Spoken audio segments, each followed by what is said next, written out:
Sa nakalipas na taon, iba't ibang kwento tungkol sa masaklap na realidad ng lipunan ang aming naidokumento. Avocado, mangga, chocolate, May ilang kabataang kinailangang tumigil sa pag-aaral para maghanap buhay. At may mga batang nagiging biktima ng pang-aabuso at pananamantala. Matapos silang maibahagi ang kanilang kwento. May mga tumulong para unti-unti mabago ang kanilang mga buhay.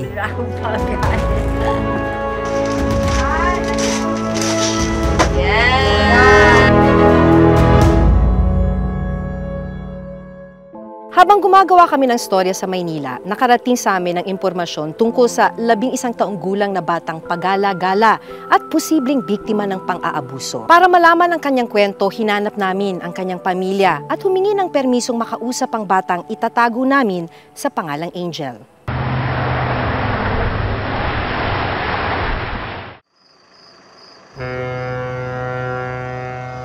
Sa gitna ng gabi, naabutan naming pagala-gala noon si Angel. Sa nakalipas na 2 taon, mag-isa na niyang binubuhay ang sarili. Nagala-gala po. Nangingingi na lang ako. Pinapakain. Dapat ay nasa grade 5 na si Angel, pero ni minsan hindi siya nakapasok sa eskwela. Hindi pa po ako nag-aaral. Kahit kailan di pa po ako nag-aaral. Gusto ko po mag-aral kasi wala lang kami pang-aral. Kwento ni Angel, parehong nakakulong ang kanyang mga magulang dahil sa paggamit ng illegal na droga. Ang masaklap, kailangan daw gumawa ni Angel ng paraan para makakain. Binibigyan nila ako ng pera para mabuking nila ako. Para mabuking? Saan ka dinadala? Sa mga madilim. Yung mga bata, yung mga nagpapadyak. Tapos yung nagbabangka. Binibigyan nila ako ng pera. 20, 5, 10, 2. Tapos anong ginagawa mo dun sa pera? Pinapakain. Kumpirmadong naging biktima siya ng prostitusyon. Sa pakikipag-usap namin sa ate ni Angel na itinago namin sa pangalang Erica, 20 taong gulang, nalaman naming bago pa nakulong ang kanilang mga magulang, naging biktima na ng panghahalay ang kanyang kapatid. Nakapagsampa sila noon ng kaso laban sa humalay sa bata. Kinuwento niya po sa akin yun na ganun nga po. Tapos yung na-rape po siya nun. Sabi niya po sa akin, ate, inano po ako ng matanda. Gumanon po siya sa akin. Tapos sabi ko, sinong matanda yun? Niya yung nag-aano po ng sidecar. Kasama ang kanyang ate na si Erica, inilapit namin sa City Social Welfare and Development Office o CSWDO ang kaso ni Angel. At hindi muna ibalik sa kanilang lugar para mailigtas siya sa posibleng pang-aabuso. Hindi ka na pwedeng umuwi sa inyo kasi kung gano'n yung nangyayari. Kasi pwede mo pang ulitin yun. Okay? Okay lang kahit ayaw mo. Mula po doon sa ating pakikipanayam doon sa bata, na-confirm natin na siya ay at risk doon sa kanyang komunidad. So minabuti na po natin na i-pull out siya at humanap po tayo ng ibang shelter kung saan mas mapapabuti yung bata.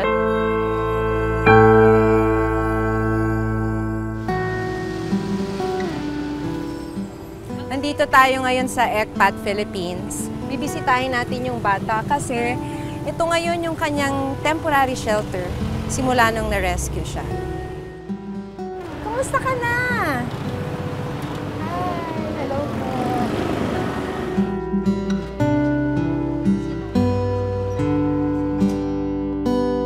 Kumusta dito? Okay lang po. Ano yung gusto mo dito? Gusto ko na tumira dito. Feeling mo dito, ligtas ka? Kaibigan mo na ba yung ibang mga bata? Lahat po. Lahat sila? Nang muli naming bisitahin si Angel sa ECPAT, nalaman naming nag-aaral na siya ngayon. Sa kindergarten muna siya ipinasok kung saan unti-unti niyang natututunan ang pagsusulat at pagbabasa. From reporters notebook. Ayan, marami ka ng regalo, ha? Sa aming pagbisita, ilang regalo ang bitbit naming sorpresa para kay Angel. Ano yan? Wow!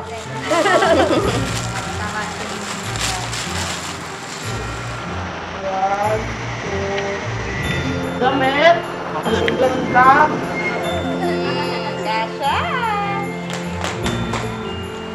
Natuwa ka ba? Ikaw. Maganda na kayo. May bagong-bago na. Thank you po. Maraming salamat po sa inyo. Sa Aroroy, Masbate, nakilala namin si Edimar.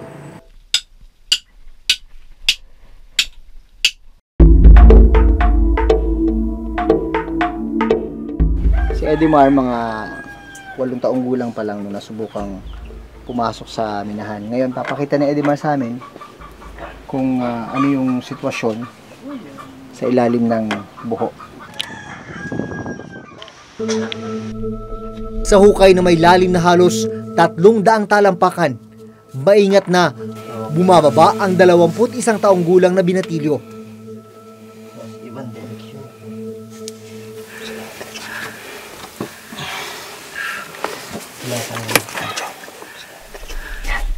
Sa loob ng hukay, ang mga kahoy sa gilid ang nagsisilbing hawakan at apakan pababa. Minsan nga, madulas-dulas ka dyan sa baba eh. Sa sobrang hirap ng pagbaba mo, magkakasugatan yung kamay mo, bababagsakan ka ng mga bato, malalaking bato. Titiisin mo kaysa naman sa malaglag ka. Buwis buhay din, pero yan, kailangan din talaga eh. Kaysa naman sa mamatay lang sa gutom. Pagbaba pa lang, hirap na. Habang lumalalim, lumiliit din ang butas na dinadaanan namin. Last white ulit. Abutin mo to ng ang paa. Dito ka bumaba na yung bababa na yung kamay mo. Okay yan. Huwag ka sa masyadong para makuntot na ganyan, baka dumulas ka bigla. Ganyan. Okay yan. Dito. Hawak ka dyan. Dito. Ito, sisimula na yung pagpasok sa unang tunnel. Medyo dito pa lang, minipis na yung hangin. No? Oo nga, lalo pag hindi ka sanay. Parang taas na. Ayun ang sikip doon. Pagbaba ng tunnel, makikita ang 2 tubong nakalinya pababa. Sa baba pa yung kamay mo. Ang isang tubo, dinadaluyan ng hangin mula sa compressor sa itaas. Saan nagagaling ang tubig? Sa ilalim. Ang isa pang tubo, hinihigop naman ang tubig mula sa ilalim ng minahan. Ito maliwanag dito sa ilalim dahil may ilaw yung aming camera. Pero kung aasa ka lang talaga dun sa ilaw na bitbit ng mga minero, ganito lang yung makikita.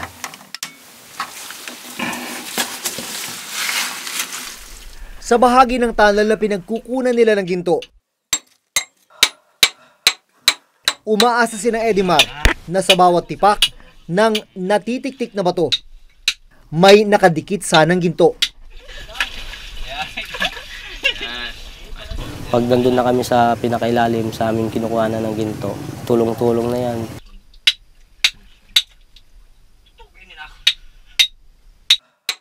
Sa maikling oras ng aming kwentuhan, nalaman kong scholar at honor student si Edimar bago siya tumigil sa pag-aaral at nagtrabaho sa minahan. Nag-stop out of school yun na yan. Pinangarap mo bang ito yung pasokin mong trabaho? Hindi naman po. Kaso nga lang po, yun nga. Walang ibang trabaho. Kasi kaya hindi na natin tubuhan. Kung mahirap yung pababa, sabi ng mga minero, mas mahirap yung papanik. Madulas yan po. Madulas nga eh. Hawak ka dito. Wait lang. Takbang po. Yan.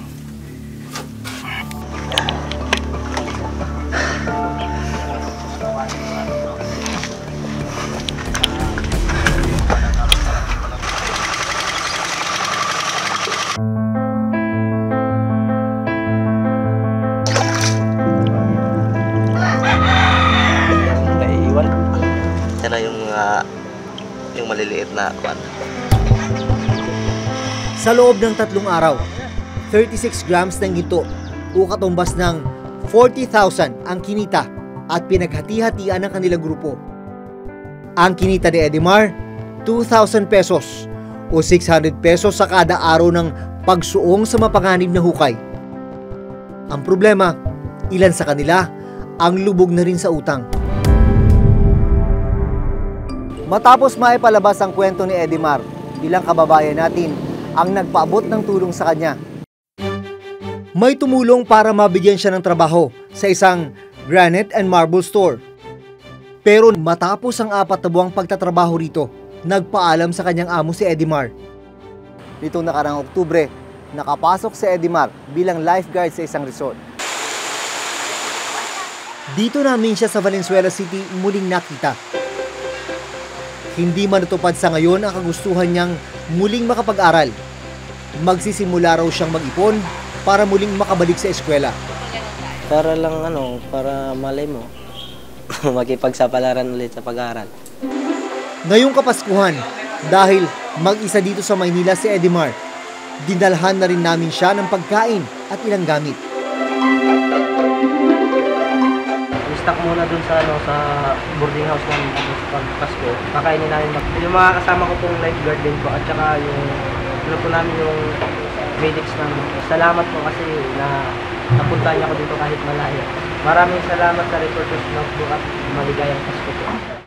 Araw-araw, nilalakad niya ang nasa 2 kilometro tulak ang Karitong Bakal. Nakikita ko yung nakakotse, paparadaan ako, bibigyan ako ng pera, kukunin ko naman. Ay, dapat lang.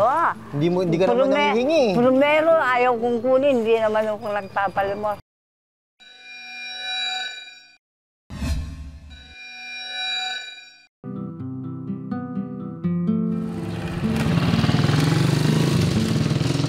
Bago mag alas 7 ng umaga, abala nang naghahanda si Lola Rosa Santos, 84 na taong gulang.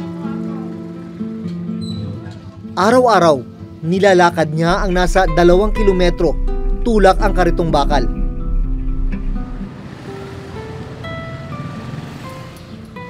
Sa bawat bahay na madaanan, umaasa si Lola Rosa na may magbibigay ng bote, karton at plastik na pwede niyang maibenta.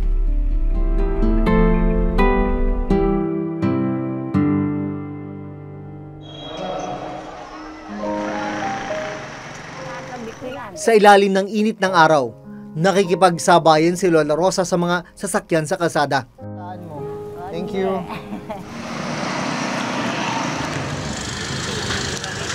Ay, sandalit, may dadaan ulit. Tumabi ulit tayo.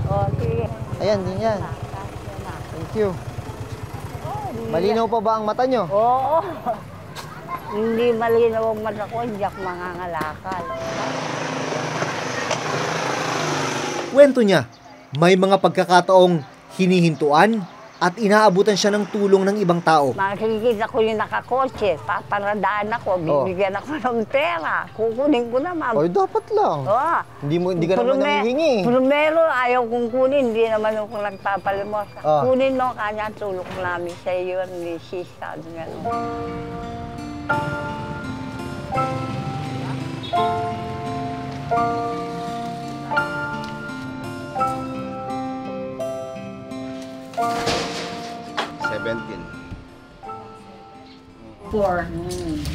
Ayan yung benta niya ako. Buti sa wala. Pagkatapos mga lakal, umuwi ng bahay si Lola Rosa. Mas naintindihan namin kung bakit nagsisikap si Lola sa kabila ng kanyang edad. Bakit ka naman nangangalakal pa sa edad na 80? Ay, wala akong anak, namatay, 2 lang. Eh yung apo ko, mahina lang magtrabaho yung asawa niya. Kaya bang malakas ako, hindi ako magpapabigit sa kanila.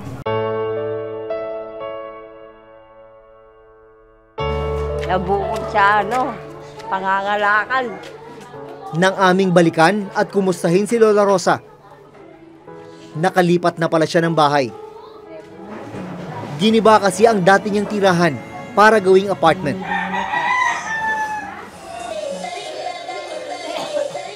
Nakikitira na lang siya sa isa sa mga kaanak. Paano maraming anak yung apo ko? Hindi kasi pinapadala ng dinalay niya. Nangangalakal tayo kung sa bahay. Ay, lalo kang mahihina ang katawan.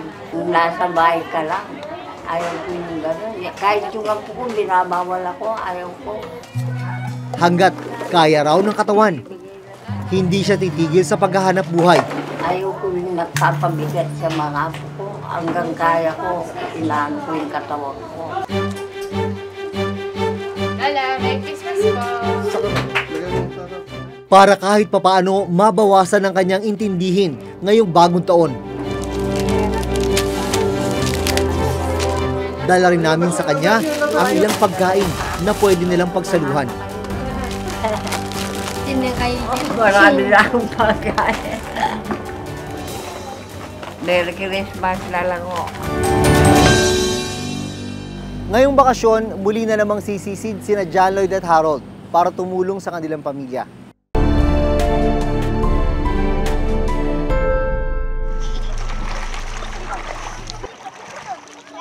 Ang mga balsang ito, ang sasakyan nila para sa tinatawag nilang pagkakawag o paglaot sa dagat para manghuli ng alimasag.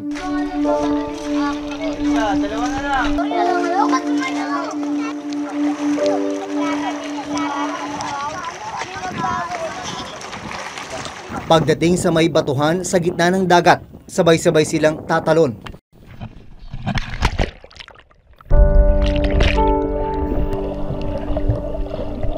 Makapal ang burak sa ilalim ng dagat. May makikita ring basura rito. Kahit maliit ako, paano pa rin ako tutulong. Isang po, abang nagsasagwang kami, minsan tumatama kami sa bato. Mga ilang presyo niyan pag binenta natin? 20. Mama! At nang tumigil sila sa pagkakawag, tumulong naman sila sa kanilang ama sa paglaot sa dagat.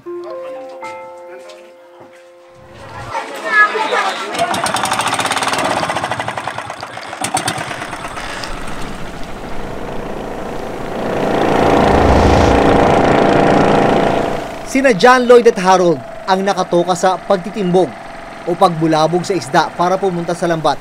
Mahirap kasi malalakas kasi yung hangin po. Tapos pagka natatakot na po ako, baka bigla kami sumulpot na tumaob. Magdadasal po. Sabi ko, Lord, sana po hindi kami tumaob.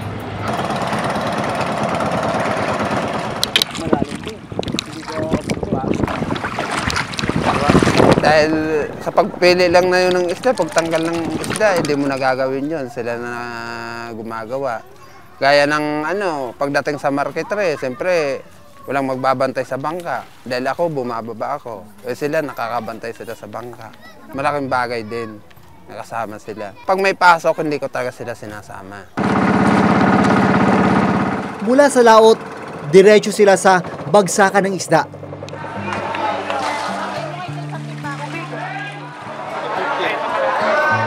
Kahit nilalamig, kinailangang maghintay na magkapatid para maubos ang paninda nilang isda.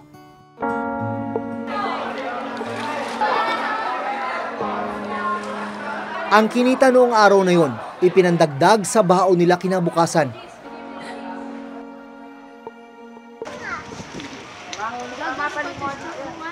Sa pagbabalik namin sa Navotas City, nakita namin silang inaayos muli ang balsa para sa pagkakawag. Panahon na naman daw kasi ng mga alimasag, kaya naghahanda na sila. Muli raw silang sisisid para tumulong sa pamilya. Pero hindi raw sila titigil sa pag-aaral. Okay lang po, basta po makapagtapos kami ng pag-aaral. Para po sa magulang. Ngayong Kapaskuhan, John Lloyd, tsaka Harold, wala sa report yung dala namin sa kanila ang ilang gamit sa eskwela. Yan!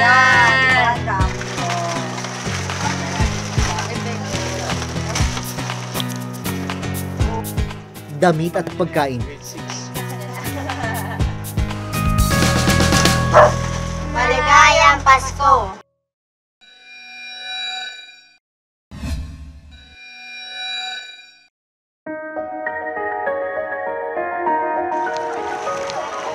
Mapabata man o matanda, may mga kababayan tayong sinusuong ang mapanganib na uri ng hanap buhay.